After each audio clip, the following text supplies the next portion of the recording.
한국 사람들에게도 익숙한 수영복 브랜드 스피도. 하지만 이 회사가 처음부터 수영복을 만들었던 건 아니라는 사실 알고 계셨나요? 1914년 호주 시드니에서 포트 맥레이라는 이름의 섬유회사로 시작한 스피도는 시간이 지나면서 전세계 수영 문화를 이끄는 브랜드로 성장하게 됩니다. 호주 출신의 브랜드 스피도, 현재 수영복으로 유명하죠. 해외에서는 수영 종목의 경주용 수영복을 지칭할 때 스피도라는 이름으로 부를 만큼 서구권 국가에서 인지도가 높은 브랜드인데요. 더운 여름에 정말 잘 어울리는 브랜드라고 할 수 있죠. 물론 항상 끊임없이 변화해오며 성장한 스피도에도 재미있는 역사와 사실들이 숨어 있습니다. 과연 어떤 것들이 있을까요? 지금은 수영복 브랜드로 널리 알려져 있지만 원래 스피도는 스타킹과 속옷, 양말 등을 만드는 섬유회사였습니다. 본격적으로 수영복을 만들기 시작한 건 1920년대부터인데요. 당시 호주의 뜨거운 햇살과 해변 문화가 수영복 시장을 급성장시켰고 스피도 역시 그 흐름을 타며 변신에 성공합니다. 1928년 스피도는 혁신적인 레이스업백 수영복을 선보입니다. 이전까지는 두꺼운 울 소재 수영복이 일반적이었지만 스피도는 더 가볍고 활동성이 뛰어난 새로운 디자인을 선보이며 큰 주목을 받죠. 이 수영복은 자유로운 어깨 움직임을 가능하게 하며 당시 선수들 사이에서 큰 인기를 끌었습니다. 스피도는 전쟁 중에도 가만히 있지 않았습니다. 제2차 세계대전 동안에는 수영복 생산을 중단하고 다시 원래의 자리로 돌아가 군용 니트웨어나 신호깃발, 속옷 등 군수품을 제작하며 전쟁에 기여하게 되죠. 전쟁 이후 다시 수영 시장으로 복귀한 스피도는 더 진보된 기술력과 함께 브랜드를 재정비하게 됩니다. 요즘 나오는 스피도 수영복들은 모두 합성 소재로 만들어지죠. 스피도가 이렇게 합성 소재를 활용해 수영복을 만들기 시작한 건 1950년대에서 60년대 사이인데요. 당시 스피도가 세계 최초로 나일론과 스판덱스 혼방 원단을 수영복에 도입하면서 또 한 번 혁신을 이뤄냅니다.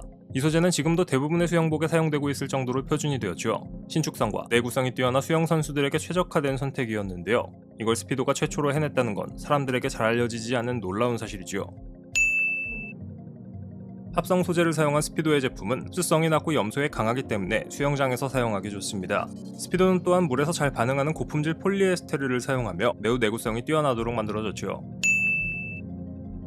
스피도는 단지 수영복에 그치지 않았습니다. 고글과 수영모, 물안경, 심지어 스포츠 손목 시계까지 다양한 수영 관련 제품들을 출시하며 수영 전반을 아우르는 브랜드로 발전했죠. 특히 선수들의 수요에 맞춘 기능성과 디자인 개선에 꾸준히 투자해왔는데요. 덕분에 현재에도 스피도는 수영모 그리고 고글에서도 다른 브랜드와는 차별화되는 혁신적인 디자인과 성능을 선보이고 있습니다. 스피도는 차별화된 제품을 만들기 위해 자체 연구소도 운영하고 있습니다. 바로 아쿠아랩이라는 곳인데요. 나사의 전문가들이 공기역학을 바탕으로 신체 움직임을 연구하듯 이곳에서도 매우 정밀한 연구를 통해 제품을 개발하는 걸로 유명합니다. 예를 들어 스피도의 대표 수영복인 LGR 레이서는 수중 저항을 줄이기 위한 유선형 압축 시스템과 발수성이 뛰어난 경량 패브릭을 통합해 설계되었습니다. 아쿠아랩은 다양한 지적 재산과 폭넓은 자원을 바탕으로 스피도의 연구에 기여하며 가장 빠른 수영복을 만드는 경쟁 우위를 창출하고 비즈니스 모델을 강화하는 역할을 합니다. 수영 전문 브랜드 TYR이나 글로벌 스포츠 브랜드 나이키 등 어떤 경쟁사도 스피도만큼 혁신에 집중적으로 투자하지는 않습니다.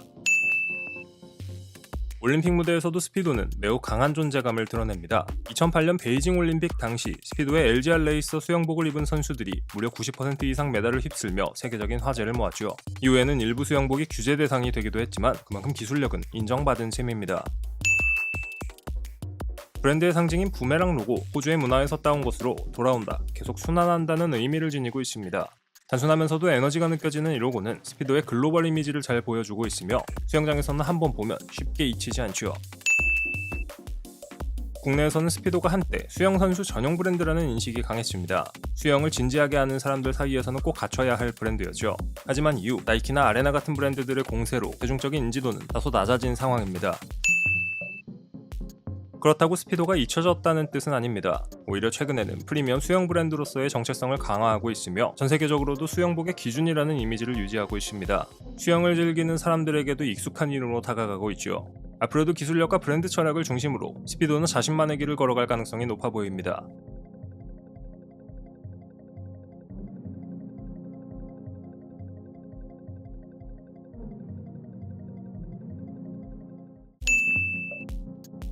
원래 여권에는 사진이 필요 없었습니다. 하지만 1차 대전 시기 독일 스파이가 위조된 미국 여권을 들고 영국에 입국한 게 발각된 이후부터 사진이 도입되었죠. 여권 사진 때문에 고생하시는 분들 독일 스파이를 원망하면 됩니다. 해외여행의 필수품 하면 떠오르는 건 여러 가지가 있겠지만 이것이 없으면 아예 출국조차 할 수 없습니다. 바로 여권이죠. 해외에 있다면 주민등록증과 운전면허증 대신 나의 신분을 밝혀주는 여권, 없으면 안 되는 필수품인데요. 그런데 이 여권, 생각보다 황당하고 재미있는 우리가 몰랐던 역사와 사실들이 숨어 있습니다. 그래서 준비했습니다. 여권에 대한 12가지 재미있는 사실들. 의외로 여권의 역사가 오래되었다는 사실 알고 계시나요? 최소 1000년 이상 사용되었을 것으로 추정됩니다. 이를 뒷받침해주는 가장 오래되고 유명한 기록 중 하나가 바로 성경인데요. 정확히는 구약성경 느헤미야서에서 그 내용을 찾아볼 수 있죠. 기원전 450년경 페르시아 제국의 아닥사스다 왕 밑에서 일하던 관리였던 느헤미야는 고향으로 돌아가 무너진 성벽을 재건하는 임무를 맡게 됐는데 왕에게 통행을 허락하는 편지를 써달라고 요청합니다. 아닥사스다 왕이 써준 이 편지가 여권의 시초로 알려져 있죠. 시간이 지나 중세 유럽에 들어서면서 나라들끼리 교류가 활발해지자 여행자의 신원을 증명할 문서가 더더욱 필요해졌습니다. 이때 등장한 게 바로 패스포트죠. 이 단어는 지나가다라는 뜻의 파세르와 항구나 성문을 의미하는 포르테가 합쳐진 말로 말 그대로 성문이나 항구를 통과하기 위한 허가증을 뜻했습니다. 오늘날 우리가 알고 있는 여권과 비슷한 형태의 문서를 제도적으로 발급하기 시작한 사람으로는 15세기 잉글랜드의 헨리 5세가 꼽힙니다. 그는 자국민이 해외에서 자신을 안전하게 증명할 수 있도록 국가 차원에서 신분증을 발급했는데 이것이 근대적 여권의 시작으로 여겼죠. 물론 이 당시의 여권은 지금처럼 일반 백성이 아니라 왕의 신하, 외교관, 상인 등 일부 특정 계층에게만 주어졌습니다. 오죽하면 여권에 도장 찍는 재미로 산다는 말까지 생겼을까요? 그만큼 여권의 스탬프는 우리에게 여행의 추억을 선사하는 작은 기념품입니다. 나라마다 스탬프 디자인이 다르고 각 국가의 개성이 담겨 있어서 모으는 재미도 쏠쏠하죠. 심지어 마추픽추나 이스터섬처럼 특별한 장소에서는 입장 스탬프를 찍어주는 경우도 있는데요. 하지만 아무리 여행을 사랑한다고 해도 여러분이 북한 스탬프를 찍을 일은 없을 겁니다. 이렇게 하나의 여권에 여러 나라의 스탬프가 모두 담기듯 세계 곳곳에서의 연결도 이제 하나의 심 안에 모두 담을 수 있습니다. 바로 세일리 이야기인데요. 한 번도 안 써본 사람은 있어도 한 번만 써본 사람은 없을 만큼 빠르고 편리합니다. 특히 로밍 대비 가격이 저렴하고 몇 번의 서치로 설치가 가능하기에 분실의 위험과 사기가 걱정되는 현지 의심과는 안녕하셔도 됩니다. 다가오는 설 연휴, 긴 기간 해외로 출국할 예정이라면 세일리는 선택이 아닌 필수입니다. 바쁜 여행 기간 동안 통신 서비스를 고르느라 낭비될 시간을 줄여주는 세일리, 무료로 탑재된 악성 광고 및 URL 차단 기능으로 안전한 인터넷 사용은 덤이지요. 화면에 QR코드 또는 더보기란의 링크를 통해 세일리 앱을 다운받고 할인코드 앤드류콜을 입력하면 15% 즉시 할인이 적용됩니다. 여행 갈 때 여권과 짐 가방만 챙기지 말고 세일리도 같이 챙겨야 한다는 사실 꼭 잊지 마세요.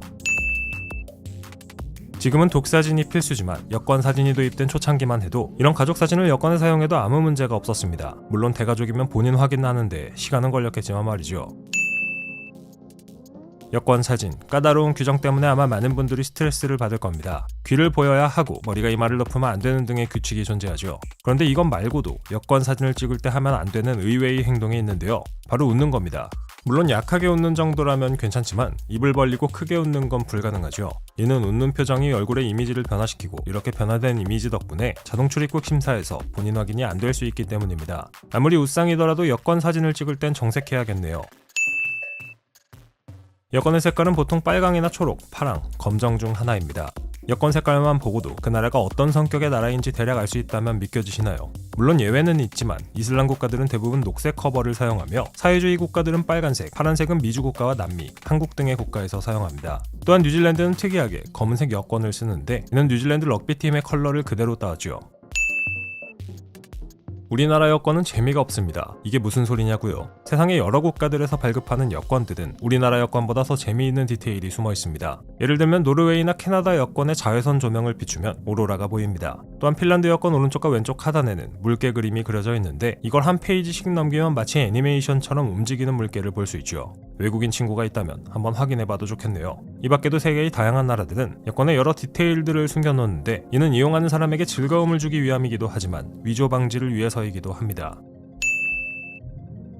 어느 나라든지 외국을 나가는 모든 사람들에게는 여권이 필요합니다. 하지만 평생 외국을 제 집처럼 드나들면서도 여권이 없는 사람도 있는데요. 바로 영국의 왕 찰스 3세입니다. 이는 영국 여권이 그의 이름으로 발행되기 때문이죠. 영국 국민의 여행을 허가해주는 사람이 찰스 3세니 자신의 여행 허가를 스스로에게 요청할 수 없죠. 하지만 재미있게도 왕의 기밀 문서에는 여권이 사용된다는 점이 아이러니하네요. 동물들도 여권이 있다는 사실 알고 계시나요? 전 세계에 존재하는 여러 동물 중에서 개와 고양이, 말과 흰담비만 여권을 발급받을 수 있습니다. 안타깝게도 현재 국내에서는 오직 동물 중에서 말만 여권을 받을 수 있죠. 과거의 여권들은 지금처럼 작은 책 형태가 아니라 종이 한두 장이었습니다. 그럼 지금처럼 작은 책 형태가 도입된 건 바로 1920년대죠.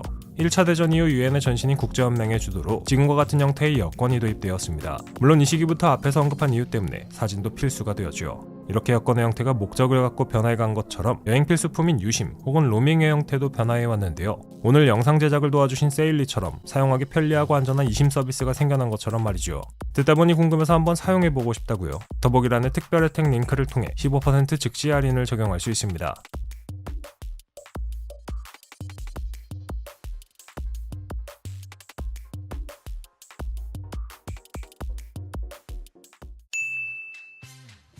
여름만 되면 우리는 이곳으로 갈 생각을 합니다. 드넓은 바다, 시원한 물, 서핑과 스노클링, 그리고 멋진 미남과 아리따운 미녀들까지 눈치채셨겠지만 바로 해수욕장 이야기입니다. 어떤 문화권에서든 현대인들은 기회가 닿는다면 해수욕장에 가서 여름의 무더위를 피하기 위해 노력합니다. 그런데 도대체 해수욕장은 언제부터 시작되었고 왜 시작되었을까요? 과연 해수욕장의 숨은 역사와 재미있는 사실들은 무엇이 있을까요? 바다에 가서 수영을 하는 해수욕이라는 행위는 고대에도 그 기록이 남아있고 당연히 이를 행하는 장소인 해수욕장도 고대부터 존재했다고 볼 수 있습니다. 물론 당시에는 비치 파라솔이나 시원한 아이스크림 같은 건 없었겠죠. 그럼에도 당시 상류층들은 무더위를 피하는 최고의 방법이 무엇인지 잘 알고 있었고 시원한 바다에서 더위에 지친 몸을 위로했습니다. 하지만 평범한 사람들은 18세기까지 바다에서 해수욕을 즐기지 못했습니다. 지금처럼 해수욕장에서 휴양을 즐기는 문화가 탄생한 건 18세기 중반 산업혁명이 시작된 유럽에서였죠. 고대부터 18세기까지 사람들은 바다를 위험이 따르는 곳으로 생각했고 자연스레 파도가 치는 해변가도 비슷한 이미지를 갖게 됩니다. 18세기에 해수욕을 즐겼던 유럽인들도 대부분 상류층이었다는 사실을 감안하면 우리 같은 평범한 사람들이 바닷가에 운치를 즐기게 된 건 지극히 최근의 일이라고 할 수 있죠. 한마디로 돈 많은 사람들만 해수욕을 즐기다 현대에 이르러서 누구나 즐길 수 있게 되었다는 겁니다. 영국 빅토리아 여왕의 재임 기간인 1837년부터 1901년까지를 의미하는 빅토리아 시대, 이 시기 영국의 의사들은 병을 낫게 하는 처방전 중 하나로 바닷가에 가서 휴식을 취하기를 적어주곤 했습니다. 때로는 잘 쉬는 게 만병통치약일 때도 있죠. 해수욕장이 생겨난 초창기 재미있는 시설이 있었습니다. 바로 탈의실이죠. 탈의실이 뭐가 재밌냐고 반문하는 분들도 계시겠지만 탈의실에 바퀴가 달려 있었다는 사실을 알면 이야기가 달라집니다. 바퀴가 달린 탈의실은 사람들이 해수욕을 즐길 때 바다와 모래사장 사이에 설치되었고 여성들이 자신의 신체를 노출하지 않고 수영복으로 옷을 갈아입을 수 있도록 도와주었습니다. 현대적인 해수욕장이 비교적 최근에 등장했다는 것을 짐작할 수 있는 건 바로 수영복입니다. 수영복이 처음 등장한 것이 19세기 프랑스에서였고 비키니가 처음 등장한 것이 1946년이니까 지금처럼 해수욕장에서 수영복을 입고 휴가를 보내는 일이 그렇게 일반적이진 않았음을 알 수 있습니다. 우리나라 최초의 해수욕장은 1913년 처음 개장한 부산의 송도해수욕장입니다. 동양의 나폴리로 불리는 이곳이 고작 110년밖에 안 되었다는 걸 생각해보면 한국인이 해수욕을 즐기기 시작한 것이 얼마 되지 않았음을 알 수 있죠. 해수욕장의 역사는 짧지만 그 해수욕장이 생기기 위해서는 오랜 시간을 거쳐야 합니다. 해수욕장이 위치한 해변가는 해안선을 따라 파도가 모래나 자갈을 쌓아 올려 만든 퇴적지대인데 이렇게 모래가 쌓이려면 시간이 필요하죠. 그러니까 우리가 즐기는 해변가는 나이가 생각보다 많다는 건데요. 이런 과정은 파도에 의해 현재에도 계속 반복되고 있는데 덕분에 해수욕장의 모양이 변하기도 합니다. 해수욕장마다 모래의 색깔이 다릅니다. 보통 백사장이라는 단어가 있을 만큼 밝은 색의 모래가 있는 것이 일반적이지만 제주도의 삼양해수욕장이나 스페인의 카나리아 제도의 경우에는 모래가 검은색이죠. 이는 이 지역에 많이 분포하는 화산암이 깎여나와 모래가 되었고 파도에 의해 차곡차곡 해변가에 쌓였기 때문입니다. 또한 하와이에는 녹색 모래와 빨간색 모래가 있는 해수욕장도 있죠. 하얀색의 모래를 자랑하는 해수욕장도 있는데 이 백색의 모래는 비늘돔에 배설물이 쌓여 만들어진 겁니다. 여러분은 똥에 누워있다가 바닷물에 뛰어드는 셈이죠. 세계에서 가장 긴 해수욕장은 브라질에 있는 프라이아 도 카시노로 무려 241km 정도의 길이를 자랑합니다. 대략 서울에서 대구 정도의 길이를 자랑하는 이 해변에서는 마라톤을 5번이나 할 수 있습니다. 반대로 세계에서 가장 짧은 해수욕장은 스페인의 플라야 데 골피우리인데 이곳은 고작 50m 길이밖에 되지 않죠. 동물들도 해수욕을 즐길 줄 압니다. 개가 해수욕장에 가서 수영을 하는 건 이제 흔한 일이죠. 해외에서는 돼지들도 수영을 즐기는데 중남미의 바하마라는 나라에는 해수욕장에서 수영하는 돼지들이 있습니다. 피그 아일랜드라는 곳에 사는 돼지들은 날씨가 더우면 바닷가로 몰려와 바다에 몸을 담그고 더위를 식히죠. 신기한 돼지들이네요. 해수욕장 가서 수영 안 하는 분들 계신가요? 축하합니다. 여러분들은 별난 사람이 아닙니다. 미국에서도 바닷가를 찾는 사람들 중 27%는 물에 몸을 담그지 않고 멀리서 지켜보기만 합니다. 음악에 몸을 맡기고 춤을 추거나 피냐콜라다와 맥주를 마시며 해가 쨍쨍한 바다를 바라보는 것이 특이한 건 아니라는 말이죠. 이야기를 하다 보니 바닷가에서 맥주가 먹고 싶은데 지금 짐을 챙겨서 떠나야겠습니다.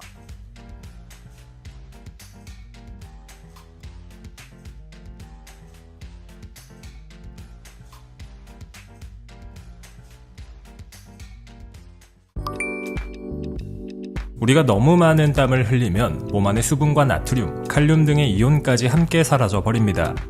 이럴 때는 수분을 섭취해 잃어버린 것들을 보충해줘야 하죠. 특히 이온 음료가 빠른 속도로 수분을 보충해준다고 알려져 있어 사랑받고 있는데요. 이 이온 음료 중에서 가장 유명한 것은 아마도 일본 출신의 포카리 스웨트가 아닐까 합니다. 특유의 푸른색이 상쾌함을 환기시켜주는 이 음료, 처음 탄생한 이래로 30년이 넘는 시간 동안 사랑받아오고 있죠. 과연 포카리 스웨트의 숨은 역사와 재미있는 사실들은 무엇이 있을까요? 1980년 아키히코 오츠카가 운영하는 일본의 오츠카 제약은 당시 사람들의 시선에서 조금 이상한 음료를 내놓습니다. 바로 수분을 보충해줄 수 있는 음료 포카리 스웨트였죠. 오츠카 제약은 생리식염수가 사람의 체액과 비슷하기 때문에 땀으로 손실된 수분 보충에 좋다는 사실에서 착안해 제품을 개발했습니다. 1980년대까지 음료라는 것은 보통 단맛이나 자극적인 맛을 가미해 마시는 것이었습니다. 그런 음료는 마시고 나면 갈증이 생겼는데 포카리 스웨트는 바로 이 점에서 착안해 제품을 만들었죠. 당시 일본에서 발표된 연구 결과도 포카리 스웨트의 탄생에 큰 역할을 했는데요.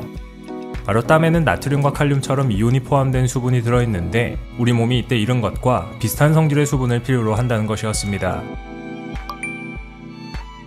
오츠카 제약은 포카리 스웨트를 만들기 위해 자사가 생산하는 주사용 생리식염수를 기초로 이온의 농도를 세밀하게 조절하여 제품을 개발하기 시작했습니다.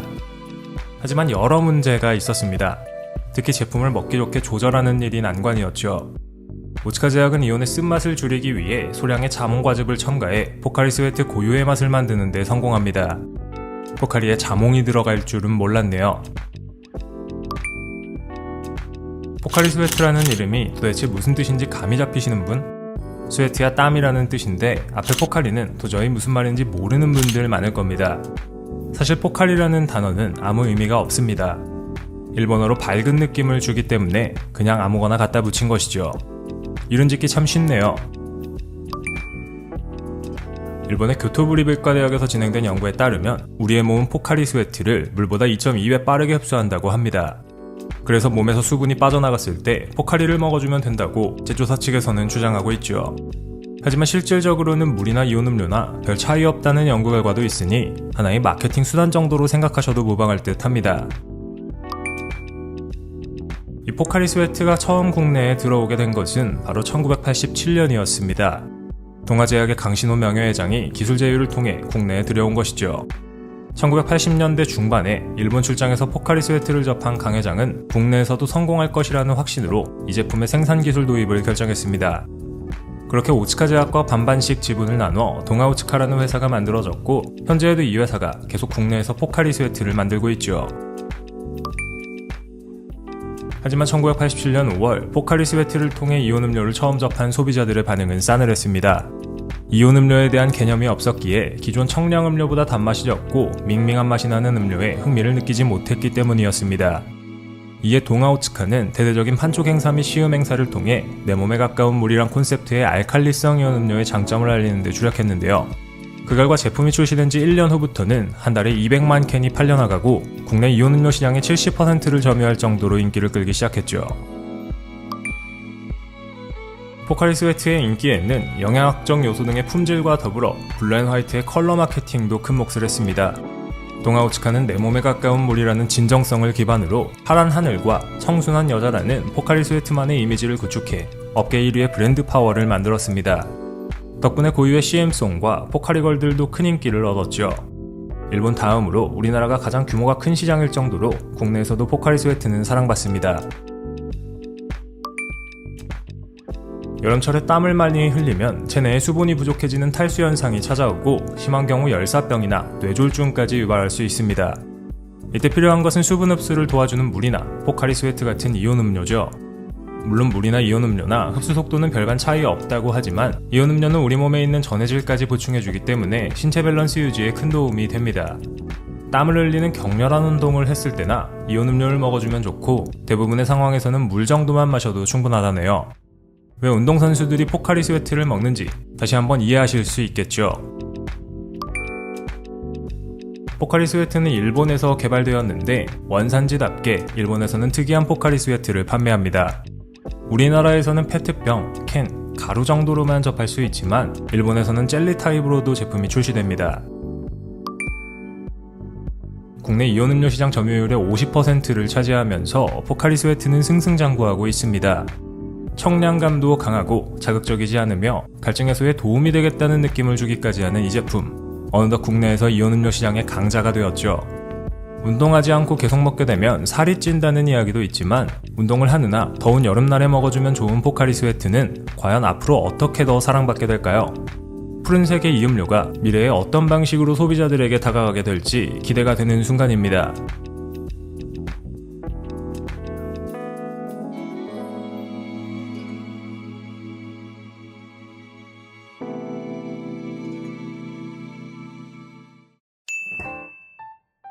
파리의 에펠탑을 보며 고급 요리를 먹고 아프리카의 초원에서 코끼리를 구경하다가 마카오의 카지노에서 일확천금을 노립니다. 바로 해외여행 이야기죠. 이제는 우리에게 너무나도 익숙한 해외여행, 기술의 발달 덕분에 많은 사람들이 쉽게 누릴 수 있는 하나의 여가수단이 되었는데요. 오늘 설명할 해외여행은 사람들이 가장 많이 이용하는 비행기를 이용한 해외여행에 대해 이야기합니다. 과연 해외여행의 숨은 역사와 사실들은 무엇이 있을까요? 비행기로 자유롭게 해외여행을 즐기기 시작한 것이 얼마 되지 않았다는 것 알고 계시나요? 최초의 여객기가 1910년대에 등장했고 한국에서 해외여행 자유화가 시작된 것이 1989년이니 전 세계로 보면 고작 100년 남짓, 한국으로 한정하면 35년 정도밖에 되지 않았습니다. 과거에는 해외여행 한번 하려면 배를 타고 오랜 기간을 배멀미와 싸우며 가야 했고 그마저도 소수에게만 허락되었죠. 지금처럼 자유롭게 외국을 여행할 수 있는 건 축복인 셈인데요. 더 재미있는 것은 비행기로 해외여행을 해본 인구의 비중이 전 세계 기준으로 고작 5%밖에 되지 않는다는 겁니다. 나머지 95%는 배고픔 그리고 병마와 싸우고 있거나 비행기가 무서워 타지 못하죠. 비행기를 한 번이라도 타봤다면 여러분은 선택받은 5%라고 할 수 있습니다. 1936년 독일의 비행선 힌덴부르크는 유럽과 미국 간 비행 동안 피아노 라운지, 식당, 흡연실, 바의 형태로 엔터테인먼트를 제공했습니다. 이 정도면 날아다니는 호텔 아닌가요? 참고로 지금은 유럽에서 미국까지 하루 안에 갈 수 있지만 당시 힌덴부르크는 속도가 그렇게 빠르지 않아 이틀하고도 반나절이 더 걸렸습니다. 해외여행에서 필수적인 것이 바로 여권입니다. 해외여행에서 여권이 없다면 여러분은 국제미아나 다름없죠. 그런데 놀랍게도 대부분의 국가의 여권 색깔이 비슷비슷하다는 것 알고 계시나요? 대부분 남색이나 진한 녹색, 검붉은색 등으로 신뢰성을 주는 공문서의 의미를 담고 있습니다. 또한 과거 공산주의 국가였던 나라들은 대부분 어두운 빨간색 여권을 지급하고 있죠. 지금은 그렇지 않지만 여객기가 등장했을 초창기 승객들은 비행기에 탑승하기 전 몸무게를 쟀습니다. 당시에는 여객기의 성능이 그렇게 좋지 않았기 때문에 비행이 안전하게 이루어지는지 확인해야 했죠. 한마디로 당시 비행기를 탔던 사람들도 목숨 걸고 탔다는 것 아닌가요? 또한 비행기로 여행이 시작된 초창기에는 긴급 상황이 아닌 일반적인 상황에서도 승객들이 산소 마스크를 끼고 있어야 했습니다. 지금은 기술의 발달로 굳이 그럴 필요는 없죠. 직항으로 비행기를 타고 여행하면 짧으면 1시간, 길면 18시간 정도 걸리는 게 해외여행입니다. 그런데 훨씬 더 짧은 여행이 있다면 비행기를 타는 시간이 고작 80초밖에 되지 않는 곳도 있습니다. 스코틀랜드에 위치한 두 섬 사이의 거리는 2.7km인데 시간이 매우 짧은 것으로 유명해 수많은 사람들에게 인기 코스로 사랑받습니다. 스코틀랜드 내부면 국내 아니냐고요? 우리가 가서 타면 해외여행이 되니까 상관없습니다. 비행기 이륙과 착륙 시에는 기내의 불이 꺼지고 모든 창문에 가림막을 올려야 합니다. 도대체 왜 그런지 알고 계시나요? 만약 불시착과 같은 긴급 상황에 위치해 비행기에서 탈출해야 할 경우가 생길 수 있으니 승객들의 눈을 미리 자연광에 적응시키기 위함입니다. 한마디로 안전상의 이유죠. 해외여행을 갈 때 혹시나 파일럿들의 실수로 비행기가 추락하지 않을까 걱정되시나요? 걱정할 필요 없습니다. 항공사에서도 이미 이와 관련된 만반의 준비를 충분히 해놓고 있습니다. 대표적인 예가 음식인데 많은 항공사들은 항공기를 조종하는 2명의 조종사가 각자 다른 식사를 한다는 규칙을 갖고 있습니다. 그래야 음식 하나가 상해서 파일럿 한 명이 식중독에 걸려도 나머지 한 명은 멀쩡하니까 말이죠.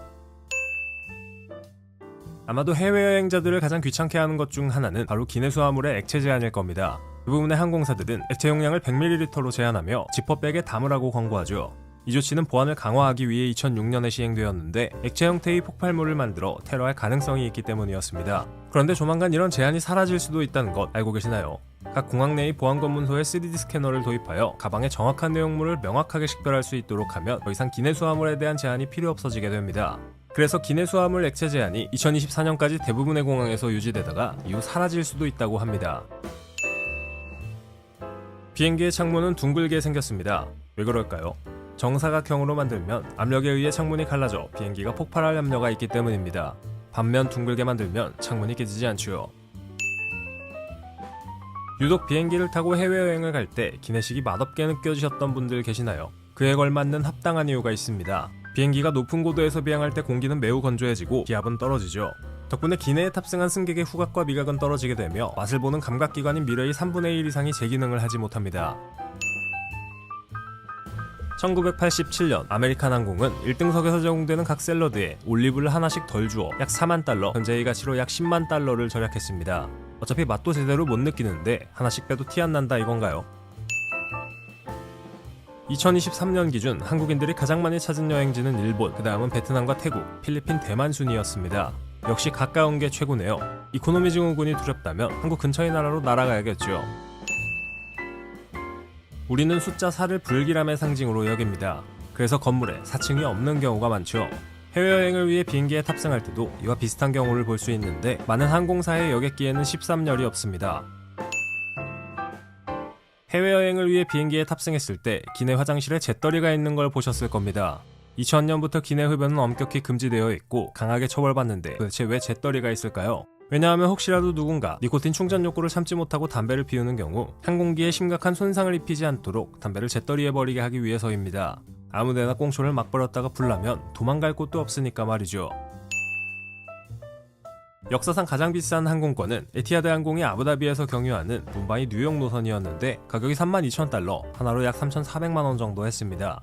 물론 여행의 퀄리티는 수직 상승하겠지만 항공권 하나에 3,000만원 넘게 태울 용자가 몇 명이나 될까요? 이야기를 듣다 보니 갑자기 훌쩍 떠나고 싶다고요? 그렇다면 항공권을 준비할 차례지만 높은 가격에 놀랐다면 여러분들을 위한 팁이 있습니다.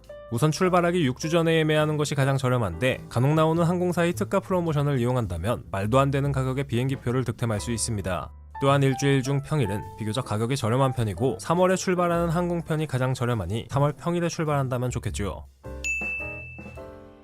또 한 가지 알아둬야 할 점은 여러분의 검색 기록을 활용해 항공권을 판매하는 회사들이 가격을 올려받는다는 겁니다. 같은 항공권을 여러 번 검색하면 사용자가 구매 의사가 있다고 판단해 가격을 올린다는 건 이미 유명한 이야기죠. 이를 방지하기 위해서는 검색 기록이 남는 브라우징 캐시와 쿠키 파일을 삭제하고 VPN을 사용해 접속 위치를 변경하면 훨씬 더 저렴한 가격에 항공권을 구매할 수 있습니다. 항공권을 저렴하게 구매할 때 필요한 VPN은 바로 프리미엄 VPN 노드VPN입니다. 노드VPN의 차세대 안티바이러스 기능을 이용하면 웹 트래커와 악성 웹사이트, 감염된 파일, 악성 광고 등 다양한 위협을 방지할 수 있고 더불어 트래픽을 암호화하고 접속 위치를 숨겨 여러분이 훨씬 더 저렴한 가격으로 항공권을 구매할 수 있게 해주죠. 백신과 VPN의 역할을 동시에 하는 노드VPN 쓰기만 한다면 여행 비용 부담은 한시름 덜어도 됩니다. 고정 댓글에 링크를 누르시면 인원 약정 시 노드VPN만의 독점적인 할인 혜택에 4달을 무료로 더 이용할 수 있는 딜을 확인해 보실 수 있습니다. 30일 동안 걱정 없이 환불되는 보장 정책으로 부담 없이 이용할 수 있는 건 덤이죠.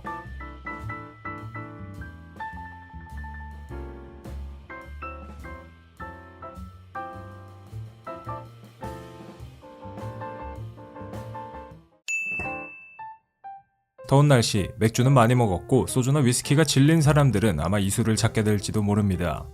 바로 술과 여러 종류의 음료, 그리고 첨가물 등을 섞어 만드는 혼합주인 칵테일 이야기죠.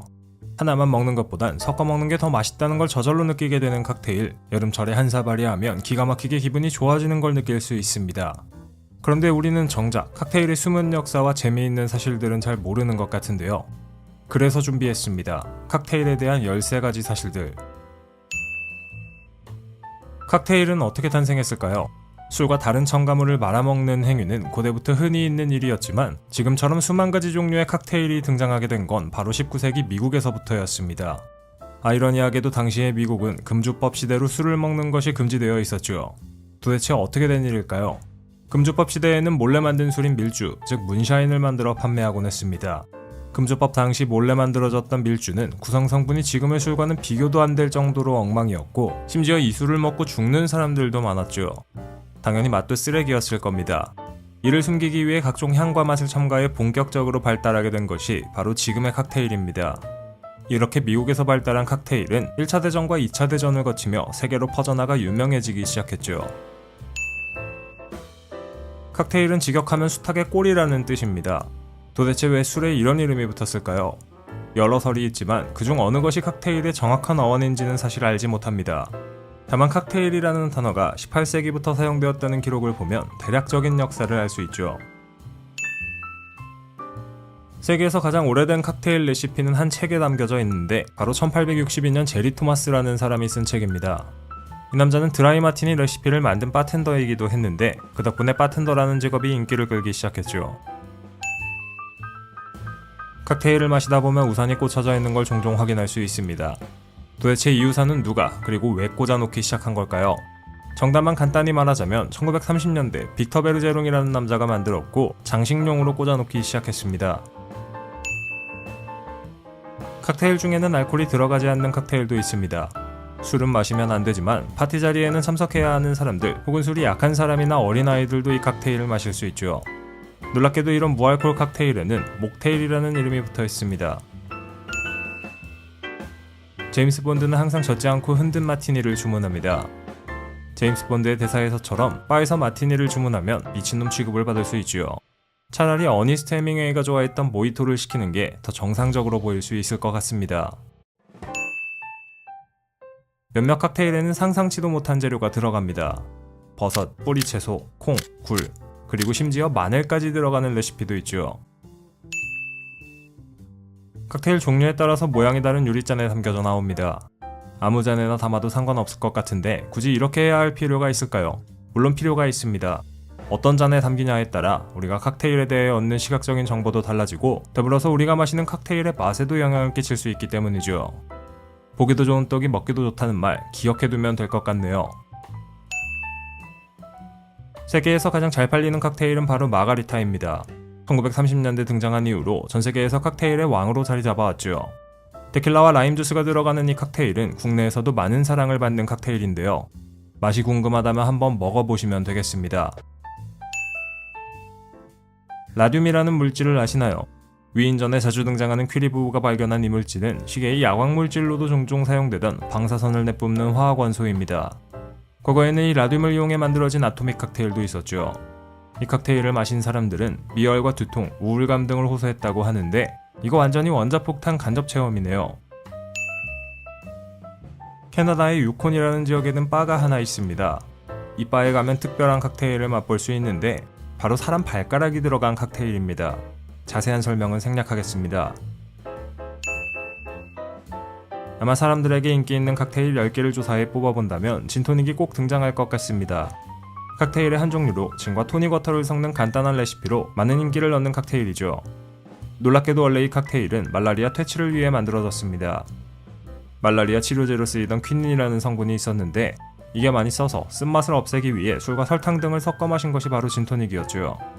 영국의 수상 윈스턴 처칠은 진토닉이 의사들보다 훨씬 더 많은 영국인들의 목숨을 살렸다며 극찬하기도 했습니다.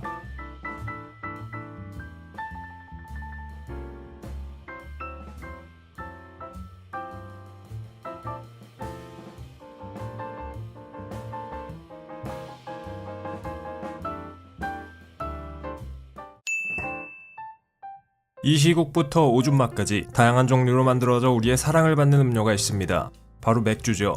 더운 여름만 되면 어김없이 찾아오는 맥주는 물과 차에 이어 세 번째로 세계에서 많이 소비되는 음료입니다. 보리를 가공한 메가를 발효해 만들어진 술로 평균적으로 2도에서 8도까지 다양한 도수를 가진 널리 보급된 술이죠. 어딜 가나 쉽게 구할 수 있는 맥주의 숨은 역사와 재미있는 사실들은 무엇이 있을까요? 우리가 즐기는 맥주, 과연 언제 탄생했을까요? 맥주는 6,000년이 넘는 매우 오래된 역사를 자랑합니다. 인류가 유목생활에서 농경생활로 전환하면서부터 등장했고 기원전 4,000년경 메소포타미아 지역의 수메르인들이 맥주를 만든 것이 정설로 받아들여지고 있죠. 즉 맥주의 탄생지는 메소포타미아 지역인데요. 함무라비 법전에도 맥주와 관련된 법률이 나왔을 정도니 얼마나 그 역사가 오래되었는지 알겠죠. 지금은 메가로 발효시켜 술을 만들지만 수메르인들이 처음 맥주를 만들었을 땐 빵을 이용했습니다. 이게 무슨 소리냐고요? 수메르인들은 곡물로 만든 빵을 갈아 메가를 넣고 물을 부은 뒤 발효시켜 맥주를 만들었습니다. 빵 맛나는 맥주라 한번 먹어보고 싶네요. 4대 문명의 발상지 중 하나인 이집트에서도 기원전 3000년경부터 맥주가 만들어지기 시작했는데 이집트 사람들은 빵과 더불어 맥주를 주식으로 먹었으며 맥주를 급여의 대체로 제공하기도 했습니다. 밥 먹을 때마다 맥주라 기가 막히는 식사라는 생각이 드는데요. 이렇게 이집트인들이 맥주를 자주 먹었던 건 나름 합리적인 이유에서였는데 당시 나일 강물이 워낙 개똥물이라 먹으면 온갖 병에 걸려 죽기 때문이었죠. 덕분에 마셔도 병에 걸리지 않는 맥주가 큰 인기를 끌었습니다. 슬라브어로 비어는 마시다라는 뜻을 가진 단어입니다. 원래 비어라는 단어는 마실 것을 총칭하는 단어였지만 현재는 맥주의 그 의미가 한정되어 있죠. 그리고 맥주는 보리맥자의 술주자를 써서 보리로 만든 술이라는 의미가 있습니다. 이후 맥주는 그리스인들과 로마인들이 유럽으로 전파했습니다. 맥주를 건네받은 유럽인들은 중세 시기부터 호기심에 이것저것 맥주에 넣어보기 시작했는데 그렇게 해서 나온 것이 지금 우리가 즐기는 맥주 중 하나인 에일 맥주죠. 하지만 당시에는 종교가 유럽 전역에서 막대한 힘을 자랑했기 때문에 맥주마저도 아무나 막 만들 수 없었고 수도원에서만 만들어졌습니다. 지금처럼 맥주가 널리 보급되기 시작한 것은 19세기 산업혁명 시기입니다. 와트가 만든 증기기관이 맥주의 재료인 물과 메가 등을 더 편리하게 관리할 수 있게 대량 생산이 가능해졌고 덕분에 누구나 맛 좋은 맥주를 손쉽게 즐길 수 있었습니다. 또한 파스테르의 살균법 같은 과학기술들도 맥주 생산에 적용되면서 그 맛이 점점 더 변화해 지금에 이르렀죠. 병맥주와 캔맥주 그리고 페트병에 들은 맥주 중에서 어떤 게 가장 맛이 좋을까요? 개인의 취향이니 함부로 단정 지을 순 없지만 그래도 과학적으로 가장 맛이 좋을 확률이 높은 맥주는 캔맥주라고 할 수 있습니다. 병맥주나 페트병 맥주는 빛이 닿게 되면 맛이 변하게 되어 맛이 없어질 확률이 높죠. 캔맥주는 빛도 들지 않고 외부의 위험 요인으로부터도 보호가 잘 되기 때문에 최상의 맛을 제공할 수 있습니다. 맥주에는 여러 종류가 있습니다. 이를 크게 나누면 앞에서 언급한 에일, 자연 발효를 통해 만들어지는 람빅, 그리고 라거가 있는데요. 이 중 세계 맥주 시장에서 가장 많이 만들어지는 건 라거고 전체 맥주 소비량의 80%가 라거 맥주입니다. 세계에서 가장 도수가 높은 맥주가 무엇인지 아시나요? 기네스북에 따르면 스네이크 베놈이라는 맥주가 가장 도수가 높은데 무려 67.5도의 도수를 자랑합니다. 이 맥주의 이름이 독사의 맹독이란 점을 감안하면 먹다가 죽을 수도 있겠다는 생각이 드네요. 세계에서 가장 많이 맥주를 마시는 국가는 술 소비량이 많은 한국이나 옥토버페스트로 유명한 독일이 1위를 차지할 거라는 막연한 기대를 가지시는 분들도 있겠지만 아쉽게도 세계에서 1인당 맥주 소비량이 가장 많은 국가는 동유럽의 체코입니다. 2017년 기준으로 1년에 인당 137리터를 마신다고 하니 짐작이 가네요. 물론 전체적인 소비량으로 따지면 중국이 1위를 차지합니다. 탄산음료가 몸에 그렇게 좋지 않다는 사실 다들 익히 알고 계실 겁니다. 한두 번쯤은 상관없겠지만 입에 달고 살게 되면 문제를 일으키게 되죠. 특히 어린이들이 탄산음료를 마시게 되면 건강에 이상이 생기는 경우가 있다고 알려져 있는데요. 이 문제를 해결하기 위해 벨기에에서는 초등학생들에게 탄산음료 대신 맥주를 줍니다. 맥주를 마시는 초등학생이라 도대체 뭐가 더 나은 해결책인지 짐작이 안 갑니다. 편의점과 마트에 진열된 수많은 맥주 브랜드, 선택의 폭을 넓혀 우리를 행복하게 해줍니다. 그런데 수많은 맥주 브랜드들이 몇몇 회사에서 대부분 만든다면 믿겨지시나요? 미국 회사인 맥주업계 1위 아노이저부시 인베브는 버드와이저, 코로나, 스텔라 아르투아, 오비 맥주 등 무려 200개가 넘는 맥주 브랜드를 소유하고 있으며 그 뒤를 잇는 하이네켄도 하이네켄, 암스텔, 타이거 맥주 등 여러 브랜드를 소유하고 있습니다. 여러분이 먹는 맥주가 이럴 줄 꿈에도 몰랐겠죠.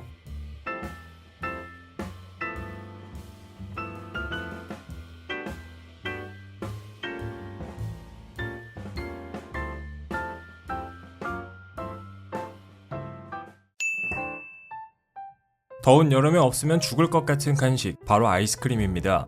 입에서 살살 녹는 달콤한 맛 덕분에 우리는 무더위를 날 수 있죠. 파르페, 젤라토, 선데, 셔벗 등 다양한 이름으로 불리는 이 친구는 이제 어디에서나 쉽게 즐길 수 있는 간식인데요. 하지만 우리는 아직 아이스크림의 숨은 역사와 재미있는 사실들을 잘 모르는 것 같습니다. 그래서 준비했습니다. 아이스크림에 대한 사실들. 의외로 아이스크림은 고대부터 사람들이 즐겼고 역사가 깊은 음식입니다. 물론 예전에는 지금처럼 우유나 크림을 얼려 만드는 방식이 아니라 눈에 향료를 뿌려 먹는 방식이었죠. 당시에는 만년설이 쌓인 산에서 눈을 가져왔다고 하는데 덕분에 아이스크림은 왕족이나 귀족들만 먹는 고급 음식이었습니다. 지금처럼 아이스크림이라는 이름을 갖게 된 것은 1718년 영국의 한 요리책에서 이 단어가 등장하면서부터입니다. 이때 오늘날 아이스크림이 만들어지는 방식이 처음 탄생했죠.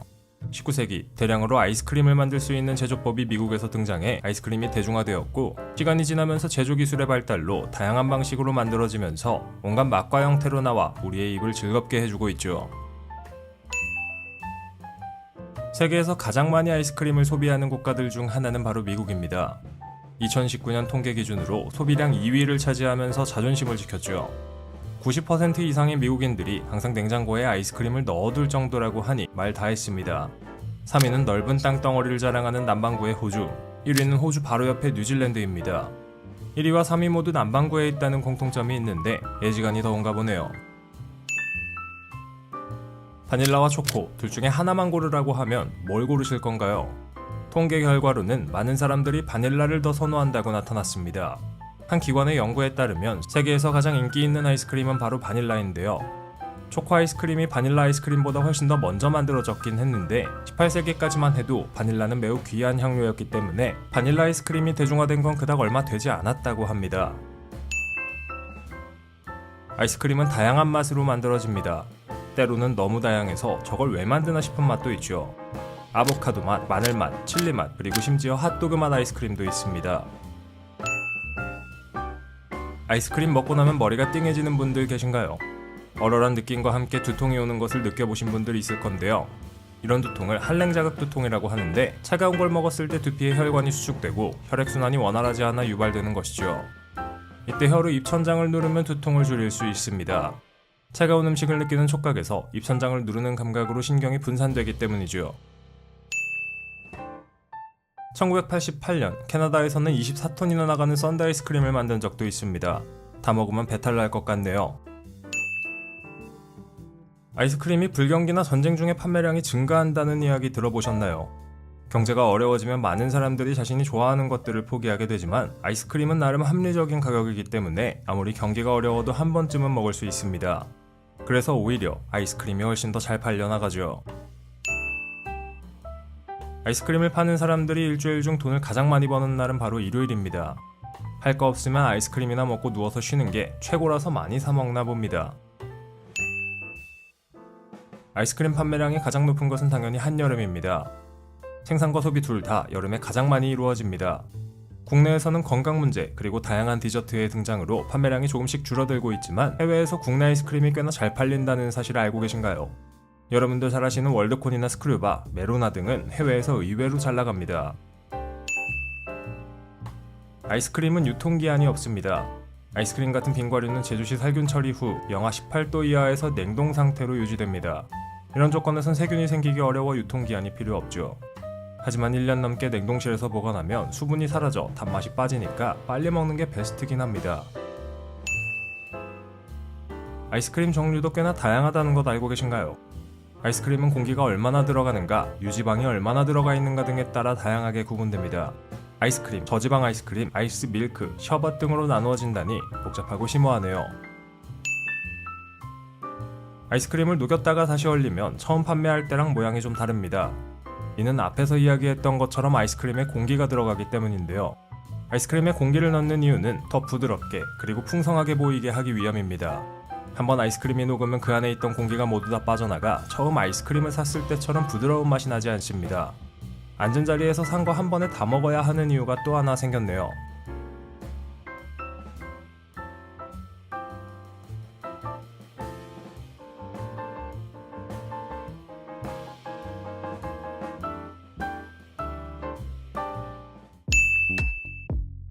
여름에 사람들이 많이 찾는 신발은 바로 샌들입니다. 최근에는 다양한 샌들 브랜드가 등장해 선택의 폭이 넓어졌죠.